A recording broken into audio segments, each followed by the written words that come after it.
The silence is a living thing.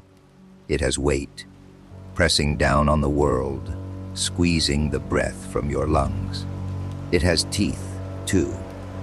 We learned that the hard way, in the first few weeks of what we called the Great Hush.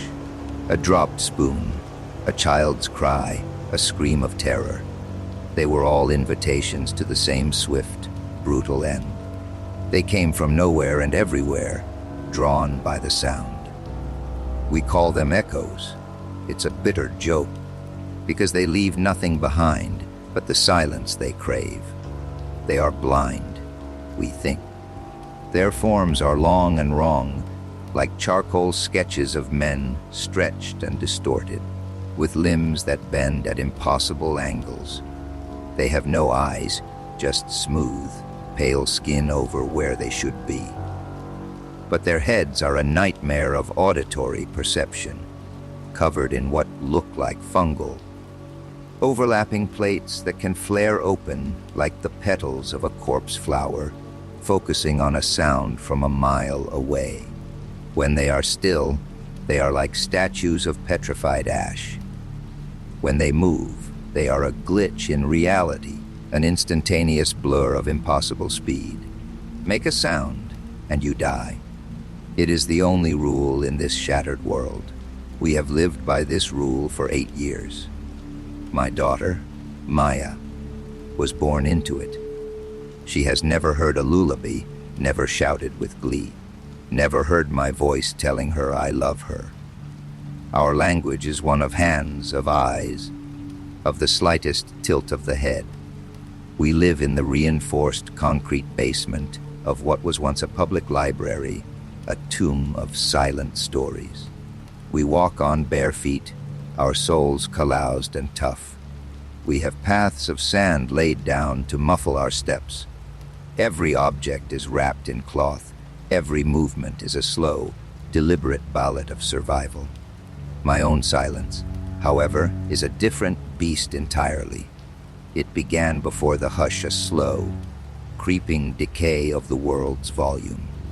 Progressive sensorineural hearing loss, the doctor had called it. A fancy name for the world turning to cotton wool inside my head. Back then, it was a curse. I was a sound engineer. I lived for the crisp snap of a snare drum, the warm resonance of a cello, the delicate architecture of a symphony. My world was built of frequencies and decibels. To lose that was to lose myself. I fought it, railed against it, mourned it. Now it is my shield, the constant low hum in my ears, the tinnitus that once drove me to madness, now serves as a buffer. I am not easily startled. The sudden skittering of a rat in the walls, a sound that would make another survivor's heart seize, is a dull thud in the periphery of my awareness. The treacherous creak of a floorboard under my own weight is often lost to me entirely. It is a dangerous gift. It makes me bold, but it also makes me a potential liability. I cannot hear the mistake that will kill me. And that is the terror that grips me now, a cold fist around my heart. Maya is sick. It started 2 days ago as a cough, a small, muffled thing she expertly stifled in the crook of her arm. But now a fever rages through her small body.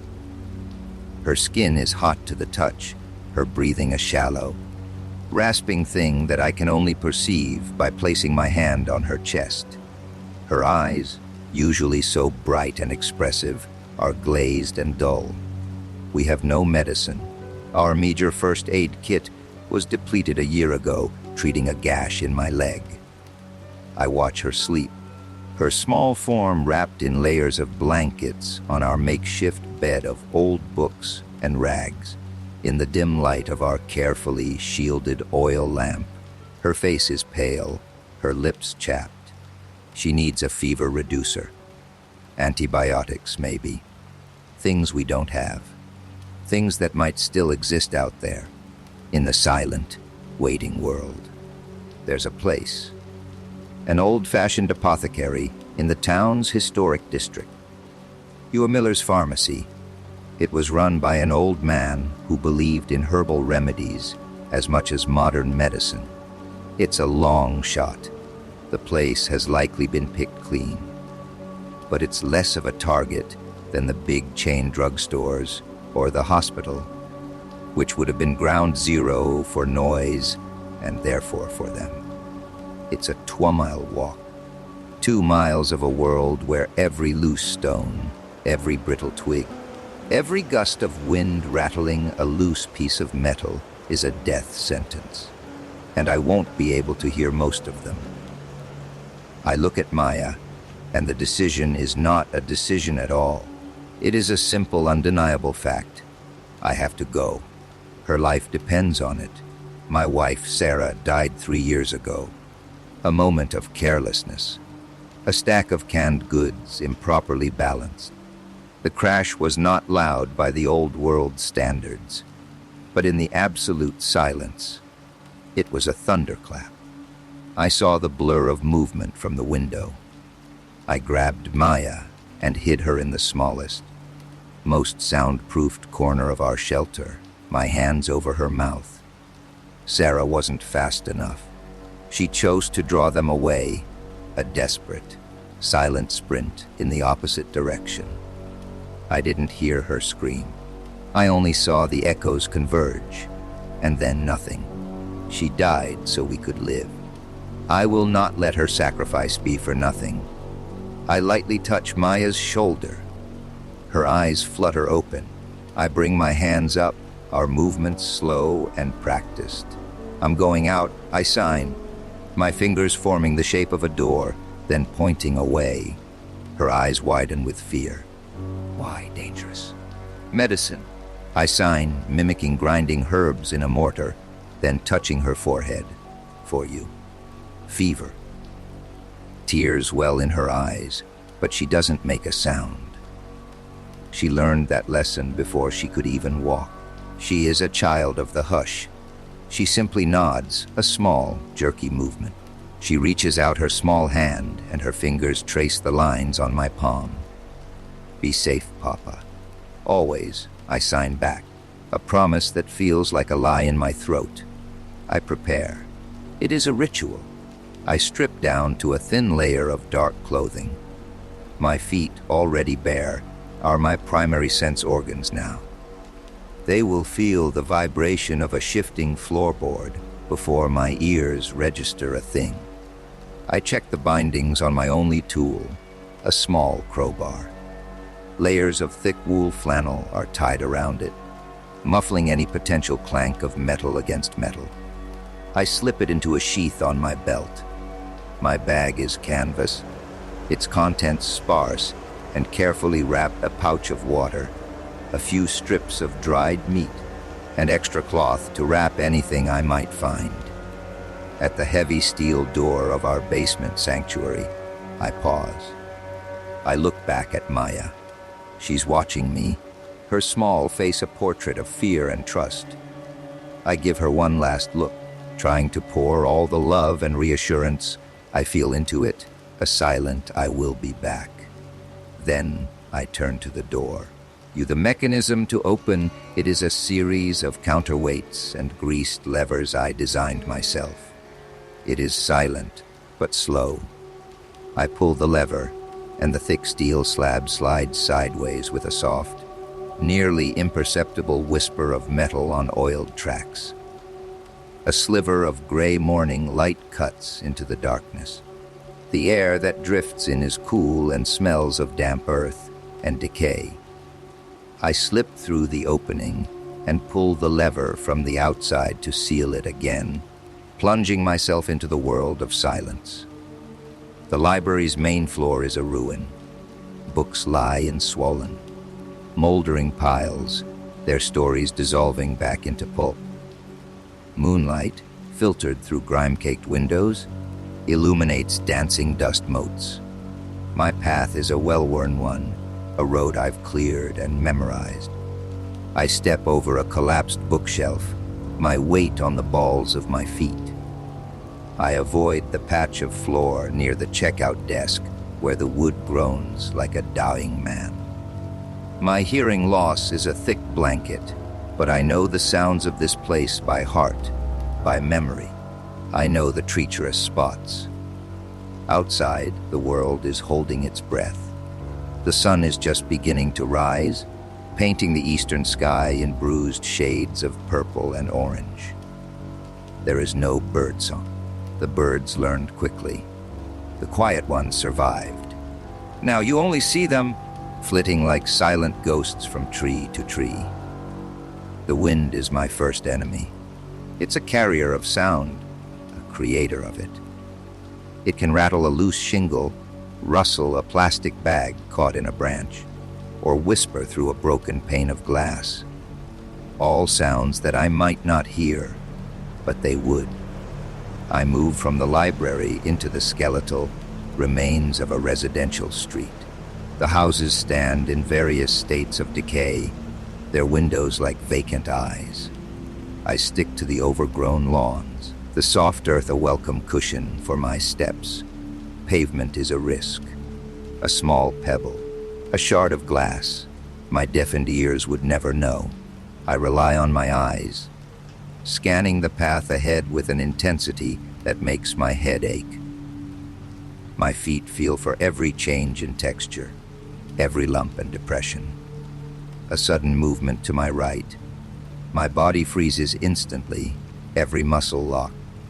It's a deer, picking its way delicately through a ruined garden. We stare at each other for a long moment. It is as silent as I am. Its hooves, naturally soft, make no sound on the damp soil. It is a creature remade by the hush, just as we are.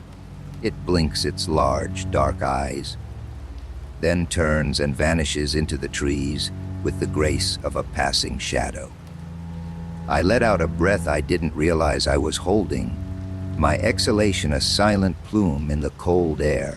The world is a tapestry of visual and tactile information. I see the way the wind moves the branches of a willow tree, and I know it's making a sound, a soft shushing that I can only remember.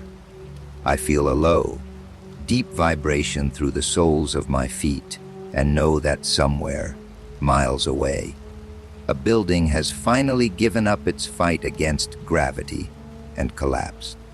It's a hum that travels through the earth, a ghost of a sound. My deafness forces me to be more in tune with the world in other ways, to read the story it tells through light and shadow and movement and vibration. I pass a playground. A single swing sways gently in the breeze, its chains caked in rust. I remember bringing Maya here. A lifetime ago, it seems, though it was just before the hush. She was so small. I remember the sound of her laughter as I pushed her higher and higher, a sound so pure and bright it felt like it could light up the world. Now the memory is a sharp pain, a phantom limb of sound. That sound, in this world, would be a death sentence. The thought makes my stomach clench. An hour of painstaking travel brings me to the edge of the town square. This is the most dangerous part of the journey. Open spaces are a trap. There is less cover, and sound travels farther. Miller's Pharmacy is on the far side, its old-fashioned green and gold sign faded, but still visible. Between me and it lies a plaza of cracked flagstones, a fountain filled with stagnant, black water, and the ghosts of 1,000 forgotten conversations. I crouch behind a rust-eaten bus stop, planning my route. I need to cross about 200 feet of open ground. I scan every inch of it. A flock of pigeons sit silently on the roof of the town hall, like stone gargoyles. A shredded banner from some long-forgotten festival flaps from a lamppost. That flapping is a noise, a steady, rhythmic thwump, thwump, thwump. A sound my ears can't quite catch, but my eyes can. It's a constant, low-level risk. If the wind picks up, it could be enough. I wait, Patience is the greatest virtue in this world. I watch the banner, watch the pigeons, watch the shadows creep across the square as the sun climbs higher. There's a rhythm to the world, even in its silence. You have to learn to move with it. I see him then, a flicker of movement in a second-story window of the old courthouse. I flatten myself against the bus stop, my heart a dull, heavy hammer in my chest. A survivor, that's rare. Most people are dead or have moved on to more rural, isolated areas.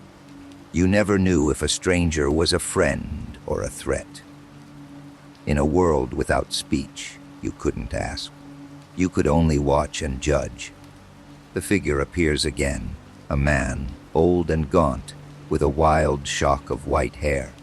He's holding a pair of binoculars, scanning the square just as I was.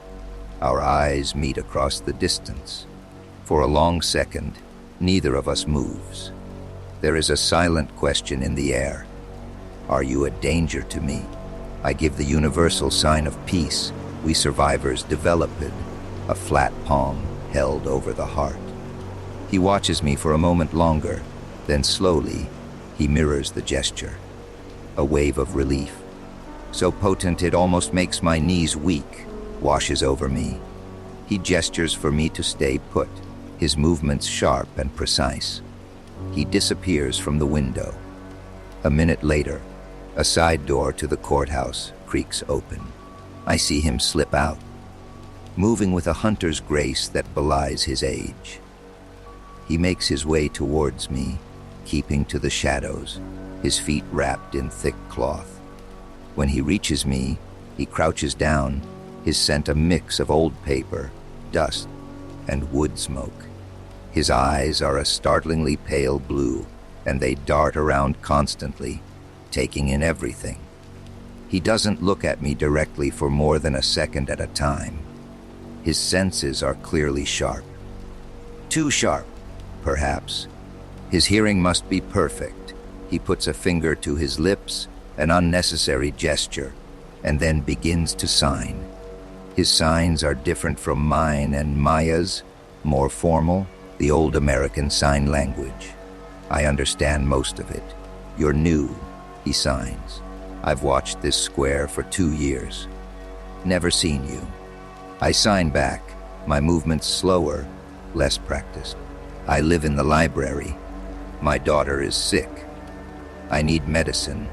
I point across the square to the pharmacy. His eyes follow my finger, and a grim expression settles on his face. He shakes his head. Bad place. The square. He points to the town hall roof. Pigeons. They're a trap. I look at the birds again. They seem harmless. How? I sign. Sometimes a hawk or a cat. Something spooks them. They all take off at once. The sound of 100 wings. He doesn't need to finish. I can imagine it. A sudden explosion of flapping. A dinner bell for every echo in a half-mile radius. He studies me, his gaze lingering on my ears.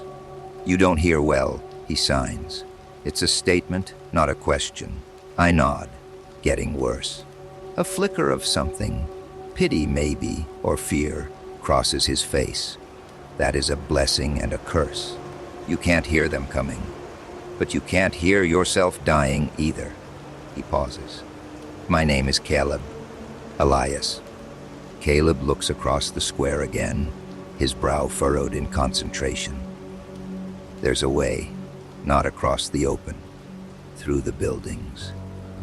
The old department store connects to the back of the alley behind the pharmacy. Longer, safer. He's offering me help, a stranger. It's been so long since I've had contact with anyone other than Maya. The gesture is overwhelming. I simply nod my thanks. Wait for the wind to die down, he signs, his eyes on the flapping banner. That thing is a metronome of death. We wait together in the oppressive silence, two ghosts in a dead town. Caleb is tense, a coiled spring of anxiety. Every distant vibration, Every shift in the wind makes him flinch. His perfect hearing is a torment. He lives on a razor's edge of paranoia, while I float in my own muffled world. I wonder which is worse. After what feels like an eternity, the banner on the lamppost stills. The air grows heavy and stagnant. Caleb gives me a sharp nod. Now, we move. He leads the way, his movements fluid and certain. I follow, trying to mimic his steps, placing my feet exactly where he placed his. We slip into the gaping maw of the department store. Inside, it's a chaotic landscape of overturned mannequins and shattered display cases. Sunlight streams through holes in the roof, illuminating the decay. Caleb points upwards. We have to cross on the second floor. The ground floor is too cluttered, too full of potential noise traps. The rusted, motionless escalators are our staircase. We climb, our hands gripping the dusty rubber handrails. On the second floor, in what was once the women's shoe department, Caleb freezes. He holds up a hand, his body rigid. He cocks his head, listening to something I cannot hear. His eyes are wide with alarm. He points to a spot on the floor just ahead of us. I look and see nothing but dusty tiles. He signs frantically, his hands trembling. Under the floor, one of them sleeping. My blood runs cold. An echo. Here, door. Waiting. I stare at the floor, trying to see, to feel something. There is nothing. I have to trust him. His hearing is my ears right now. Caleb indicates a path forward, a wide detour around the area. We have to walk along the edge of the room, right next to the large plate-glass windows that overlook the square. It's exposed, but it's the only way. We move one agonizing step at a time. I can feel the vibration of my own heartbeat in my throat. I don't look down at the floor. I focus on Caleb's back, on the wall, on anything but the spot where the monster sleeps. My deafness, which had felt like a shield, now feels like a blindfold. I am walking through a minefield, and the man in front of me is the only one who can see the mines. We are halfway across when it happens. One of the pigeons on the town hall roof, perhaps startled by a shadow, lets out a single, sharp coo. It's not a loud sound. In the old world, it would have been lost in the ambient noise of the city. But here, in the profound silence, it is a gunshot. I don't hear it, but I see Caleb's reaction. His entire body convulses. His face goes slack with pure terror. He claps his hands over his ears, a useless, instinctive gesture, and I feel it. A deep, resonant thrum that vibrates up through the floor, through the soles of my feet, and into my bones. The sleeping thing below us is waking up. Run! Caleb mouths the word, his face a mask of horror. There is no time for silence, for caution. There is only flight. We sprint. My bare feet slap against the tile. Sounds I can barely register, but I know are screaming our location to the thing below. Behind us, I hear a sound I do feel, a tremendous splintering crash as the floor erupts upwards. We don't look back. We race through the lingerie department, past headless mannequins in faded lace, their plastic hands reaching out like drowning swimmers. We scramble over a pile of fallen ceiling tiles and burst through a set of double doors into a stockroom. Caleb is fumbling with a heavy bar on a fire exit. I add my weight to his, and the door groans open with a shriek of tortured metal. We spill out into a narrow, dark alleyway choked with overflowing dumpsters and weeds. We press ourselves into the shadows behind a dumpster, our chests heaving, lungs burning. I can see the department store exit from here. A moment later, It emerges, the echo. It unfolds itself from the doorway like a nightmarish piece of origami.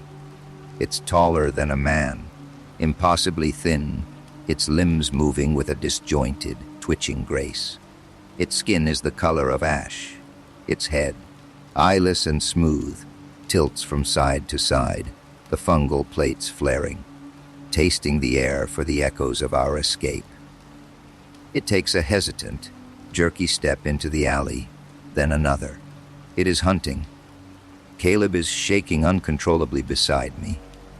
A low, guttural sound is escaping his throat, a whimper of pure fear. I grab his arm, my grip tight, and shake my head fiercely. Silent, I mouth. The echo takes another step, its head swiveling directly towards our hiding spot. It knows the general direction. The shriek of the fire door, our pounding feet. We painted a clear map for it. My mind races. We are trapped. If we run, it will be on us in a heartbeat. If we stay, it will find us. My eyes dart around the alley, searching for anything. My gaze lands on a loose brick in the wall above us. A terrible, desperate idea forms in my mind. A choice. A sound here or a sound over there. I tap Caleb's shoulder and point to the brick, then to the far end of the alley. He understands immediately. It's a diversion, a suicidal one, maybe. But it's the only one we have.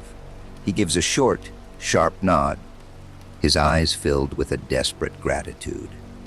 I reach for the crowbar on my belt. My hands are slick with sweat as I unwrap the cloth. The cool, bare metal feels alien in my hand. I take a deep breath, the stale alley air filling my lungs. I look at the echo. It is closer now, so close I can see the subtle quivering of its skin. I have one shot. With a flick of my wrist, I toss the crowbar. It sails through the air in a perfect, silent arc and strikes a metal dumpster at the far end of the alley with a deafening clang. The sound is so loud, so sharp, that even I hear it. It's a piercing, metallic shriek that cuts through the cotton in my ears. For a split second, the world has volume again, and it is terrifying. The echo reacts instantly. It doesn't turn, it simply reorients itself, a blur of motion. In less than a second, it has crossed the length of the alley and slammed into the dumpster, its long, sharp limbs tearing at the metal, searching for the source of the noise. The sound of rending steel is sickening, a low-pitched scream of metal that I feel in my teeth. "Go," Caleb signs. And we are moving again, scrambling out of the alley and back into the relative safety of the street.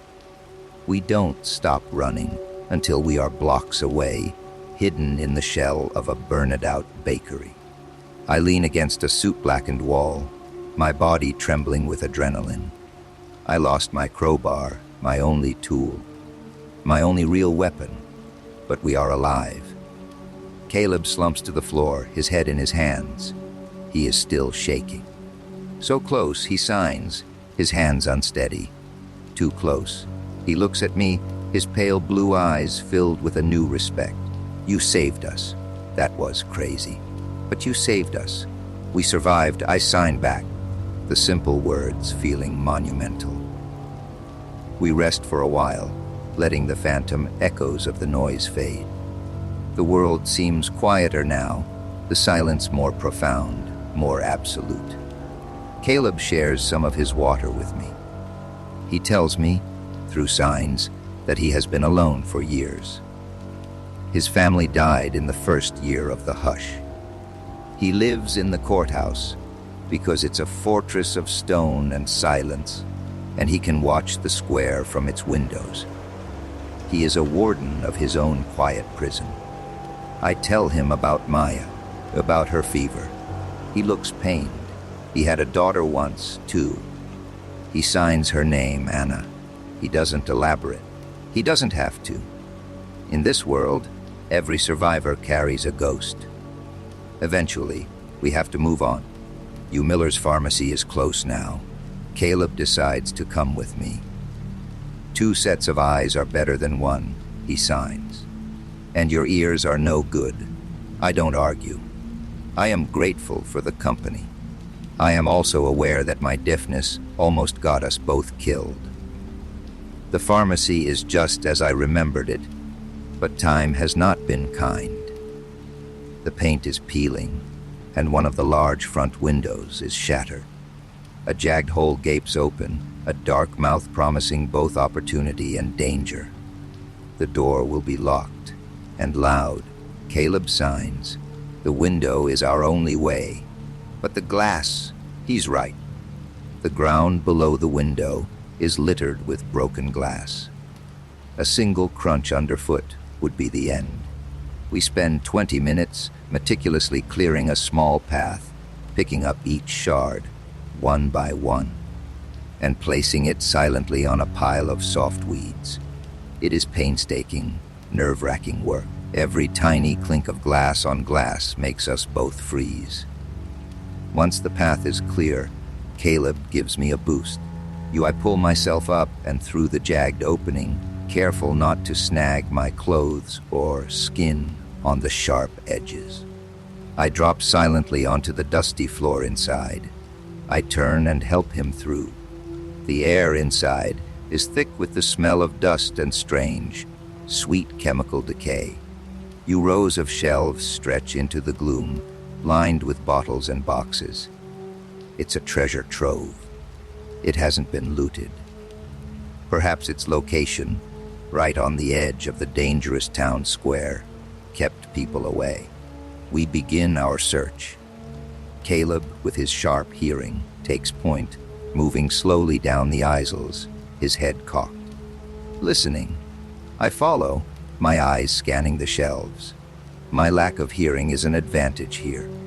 The inside of the building is a cacophony of tiny, potential sounds. The settling of the foundation, the drip of water somewhere in the back, the scuttling of unseen things. Caleb is on edge, flinching at every one of them. I am an island of calm in the sea of my own silence. Able to focus entirely on the task. I search the aisles, my fingers tracing the faded labels. Analgesics, cold and flu, first aid. The words are talismans of a forgotten world. My heart pounds with a mixture of hope and fear. I find it. On a bottom shelf, tucked behind a fallen box of bandages, a small, unopened bottle of children's liquid fever reducer. The label is faded, but the name is clear, and next to it, several blister packs of a broad-spectrum antibiotic. It's more than I could have hoped for. I hold them up for Caleb to see. A rare, small smile touches his lips. He gives me a thumbs up. We have what we came for. Now we just have to get back. I carefully wrap the medicine in a spare piece of cloth from my bag and stow it securely. As I stand up, my shoulder brushes against a shelf. I don't hear a thing, but I see the movement out of the corner of my eye. A small, glass bottle of perfume, perched precariously on the edge, teeters for a moment. Time seems to slow down. I see Caleb's eyes widen in horror. He lunges, his hand outstretched, but he's too far away. My own body feels sluggish, trapped in molasses. The bottle tips, falls. I don't hear the shatter. I feel it. A sharp, jarring vibration that travels up from the floor into my teeth. A sound has been made, a loud one, a summons. Caleb's face is white. He grabs my arm and pulls me down behind the counter, his fingers digging into my flesh. We are trapped. The only way out is the window we came in through, and we are on the far side of the store. We wait. Every second stretches into an eternity. The silence that follows the crash is heavier, more menacing than before. It's the silence of anticipation. the silence of the hunter that has heard its prey. Then, a flicker of movement at the broken window. An echo pulls itself through the opening. It moves differently from the one in the alley. It is slower, more deliberate. It straightens up to its full, terrifying height, its head slowly rotating, the fungal plates pulsing gently. It is listening, sampling the air, pinpointing the exact location of the sound's origin. Its head snaps, you locking onto the spot where the bottle shattered.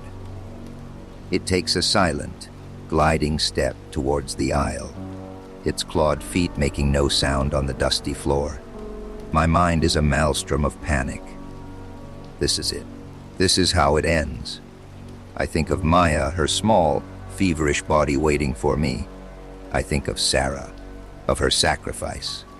A new feeling pushes through the fear rage. I will not die here. I will not let Maya die. Caleb is frozen beside me, his breathing shallow. He is looking at me, his eyes asking a question I don't have an answer to. What do we do? I need a diversion. Another sound. Something to draw it away from us, to give us a path to the window. My eyes scan the counter in front of me. Pill bottles, a cash register, a display of cheap, wind-up toys for sick children. A wind-up toy, a small, tin dog with a key in its side. The plan is insane. It requires me to make a sound, intentionally. But it's the only way. I point to the toy, then to the far corner of the store, then to the window. Caleb's eyes follow my gestures. He sees the desperate logic. He nods, his expression grim.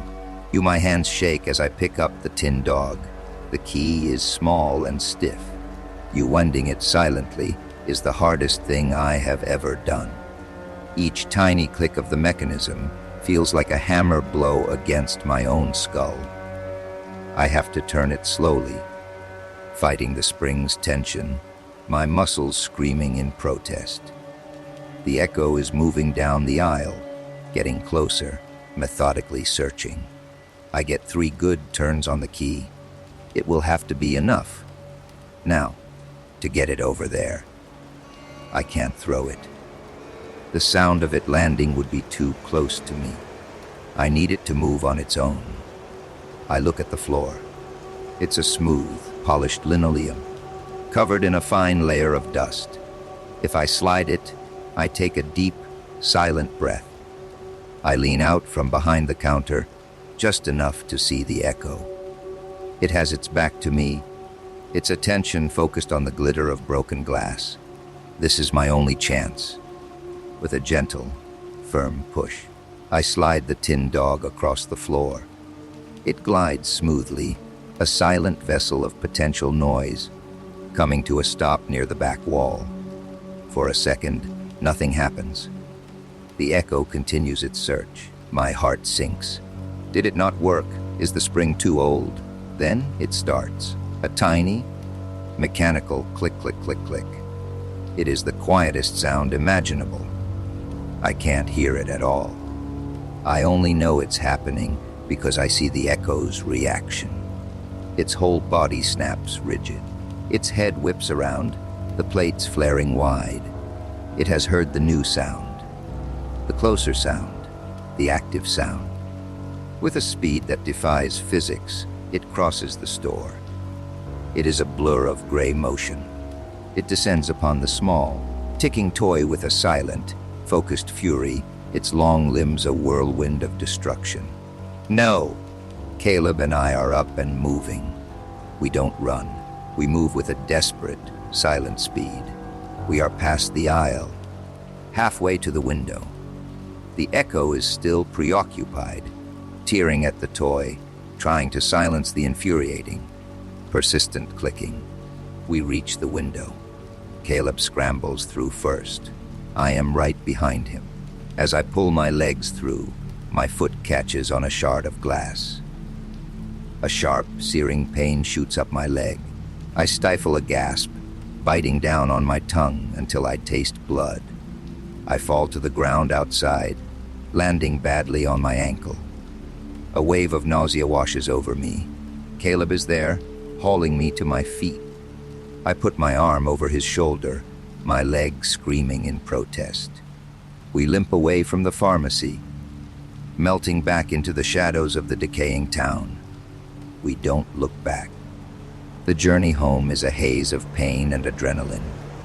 Caleb supports me, his wary frame surprisingly strong. My foot leaves a trail of blood on the pavement, a trail I pray they cannot see or smell. My ankle is swelling, and every step is agony.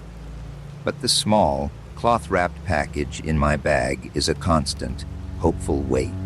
It is all that matters. We make it back to the library as the sun begins to set, casting long, eerie shadows across the silent streets.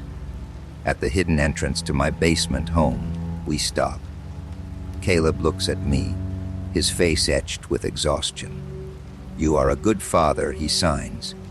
"Your daughter is lucky. You saved my life." I sign back, my hands clumsy with pain and fatigue. "Thank you." He gives a small, sad smile. We saved each other. A rare thing in this world. He looks back towards the town square, towards his silent courthouse fortress. I should go. Night is coming. We share one last look. A moment of understanding between two men who have survived the impossible together. Then he turns and disappears into the twilight, a solitary ghost returning to his haunt. I slide open the heavy door and half fall into the familiar darkness of my sanctuary. The door slides shut behind me, and the thick, comforting silence of home envelops me. Maya is where I left her, but her breathing is worse, a faint, ragged whistle that I can feel in the air. Her face is flushed a dangerous red. I waste no time. I clean the cut on my foot as best I can, and then turn my attention to her. My hands shake as I open the medicine. I measure out the correct dose of the fever reducer, my movements clumsy in my haste. I gently lift Maya's head and help her drink the sweet, red liquid. She swallows weakly. Then I break open the antibiotic pack and, crushing the pill into a powder, mix it with a little water and give that to her as well. And then there is nothing to do but wait. The night is the longest of my life. I sit by her side, my hand on her chest, feeling the rise and fall of her breathing, feeling the heat radiate from her skin. The silence in my head is absolute. The tinnitus, the hum, it's all gone, replaced by a roaring void of fear. I have never felt more deaf, more alone. I drift in and out of a restless sleep, my dreams filled with silent screams and the twitching forms of echoes. I dream of Sarah, of her face as she ran, a silent apology in her eyes. I wake up with a jolt, my hand still on Maya's chest, her breathing still shallow, her skin still hot. Despair begins to creep in, a cold, insidious fog. What if I was too late? What if the medicine doesn't work? The thought is a physical blow, knocking the air from my lungs. I survived the outside world only to fail here, in the one place that was supposed to be safe. Hours pass. The oil in the lamp burns low. Sometime in the deep, dark hours before dawn, I feel a change, a subtle shift. The frantic heat under my palm seems to lessen, just a fraction. The rhythm of her breathing, which had been so quick and shallow, seems to be deepening, slowing down. Is it my imagination? Am I just projecting my desperate hope onto her? I place my other hand on her forehead. It's still warm, but the raging, furnace-like heat is gone. It's the warmth of a normal fever now, not a fire. A tear slides down my cheek, hot and silent. I watch her for the rest of the night, not daring to sleep, not daring to move. I watch as the color slowly returns to her cheeks. I watch as the tense lines of pain around her mouth begin to soften. The first gray light of dawn is filtering through a crack in the ceiling when her eyes flutter open. They are no longer glazed and distant. They are clear. They are my Maya's eyes. She looks at me, a faint, weak smile touching her lips. She lifts a hand, her movement slow, but deliberate. She brings her fist to her chest, then points at me, her index finger extended. Then she forms a fist again, but this time extends her thumb, index finger, and pinky finger. It's not one of our usual crude signs for survival. It's a real sign. A sign I taught her from an old book. A sign we've never used because the sentiment felt too big, too loud for our quiet world. I love you. I watch her fingers form the words, and my whole world, which had been shrinking into a pinpoint of fear and silence, expands into something infinite. The roaring void in my head is filled not with sound, but with this, with her. I bring my own hand up, my movements thick with unshed tears, and sign back. I love you too. She closes her eyes and drifts back into a deep, healing sleep. I sit there in the quiet of our basement tomb, my hand on my daughter's now cooling forehead. The world outside is still silent, still waiting, still lethal. The echoes are still out there, listening. My hearing will continue to fade until there is nothing left but the memory of sound. But in this moment, none of that matters. We are alive. We are together. And in the profound, unending silence, we have found our own way to speak.